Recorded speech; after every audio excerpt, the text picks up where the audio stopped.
It's amazing what you talk about after the lead stops flying around you. Hartsock told us of one bar fight too many. His reward was a nasty scar on his cheek, courtesy of a loudmouth lumberjack and a broken beer bottle. Allen and Garnett said they both enlisted right after high school rather than wait to be drafted. When it was my turn to talk, I just froze. I realized that nothing in my life before had really meant anything. Until now. George and I sat on the back of his tank and talked for an hour about home over a K-ration. For once, it didn't taste like paste in a can. It's the weirdest feeling being at war with your best friend there. You feel almost invincible, like nothing can stop you from driving all the way to Berlin and winning that ticket home. I rested my head on my helmet for an hour and pretended I was asleep. I spent most of the night trying to figure out what I'd say to George's mom when I saw her again. He died a hero. He died for the man next to him. But he's gone, and I'll never see him again. I'll never see George again. Day 3. I remember in high school thinking that George was the only family I needed. When my parents split up, I was 8. My dad packed up his car and gave me some stupid speech about duty, honor, and country. That even though he didn't want to leave, he had to. I mean, I'm 8 years old and my dad is driving away and out of my life. I'm just thinking, you're my dad. Why the hell aren't you here for me? Duty. I look at these guys and I see them as my family, my brothers. They're the only family I got left. You really get to know a man if you have to watch him die. That moment right before he realizes it's over. That moment his face reflects every decision he's ever made, what kind of life he led, and if he regrets it. How can a man stay focused on life when all he sees is death? I can't get it out of my head that sending Allen and Garnett with Leggett got them killed. If they'd just been with me. Fuck! If they'd just been with me! Maybe they'd still be alive! Maybe I could have saved them! Maybe. When you're under fire, there's really only one thing on your mind. Survive. I ran faster than I ever ran in my life, and I was carrying 30 pounds of gear. Somehow your brain starts to rationalize. Just get down this road, Matt Baker. Just get down this road and you'll be going home. It's only once you stop running that you start to wonder, will any of us actually return home? Alive? Very little goes through your mind when you're knocked out by a bomb from a low-flying Stuka. You're not really awake or asleep, you're just sort of there. It's pleasant, really, while you're out. But somewhere in the back of your mind, you know when you come back, it won't be pleasant. God, I hate being right all the time. All my men are accounted for. Baker's dozen is more of a half dozen, really, but we're okay.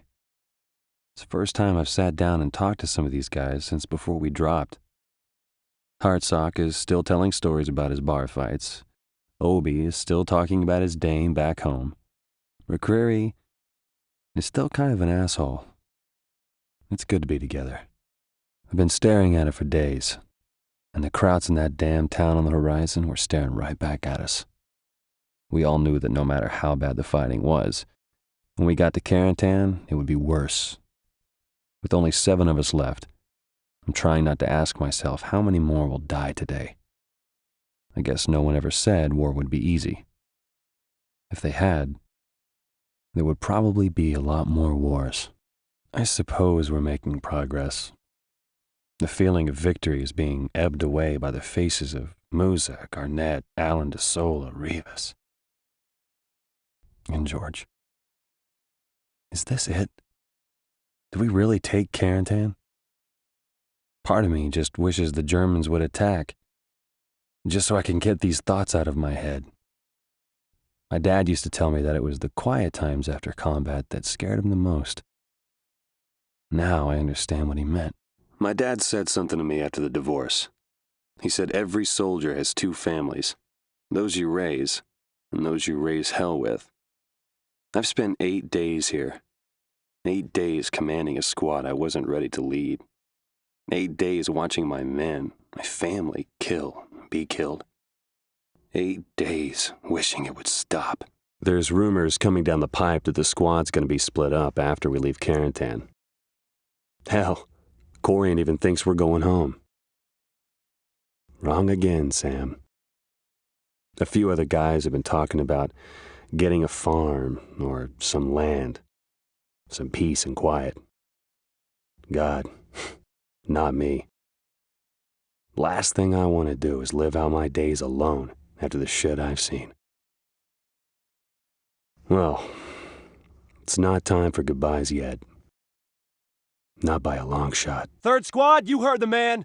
Move out! On September 17th, we dropped into a little town called Arnhem. In the plane, just before we jumped, I finally came to the conclusion that I had to swallow my fears, take charge and lead these men. It seems fate has a dark sense of humor.